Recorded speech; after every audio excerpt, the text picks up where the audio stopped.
नमस्ते दोस्तों, मैं अनिल शिंदे ऑर्चिस में आपका स्वागत करता हूँ। आज की हमारी गाड़ी है महिंद्रा Xylo। इस गाड़ी में हमने कंप्लीट इंटीरियर कस्टमाइजेशन किया है। इसके लिए हमने लिया है हमारे लिली सीरीज का LY11 लाइट टैन कलर और LY15 मिल्ड्यू कलर। स्टिचिंग का कलर है लाइट टैन और वुड फिनिश में हमने लिया है मुनुरा फिनिश, वो भी ग्लॉसी फिनिश में।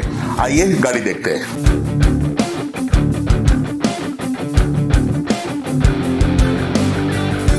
आप यहाँ पर महिंद्रा Xylo देख सकते हो। गाड़ी कंडीशन तो आपको बताने की जरूरत ही नहीं है। इस गाड़ी में हम कंप्लीट इंटीरियर कस्टमाइजेशन करने जा रहे हैं। आप आगे का वीडियो जरूर देखें। Thank you very much.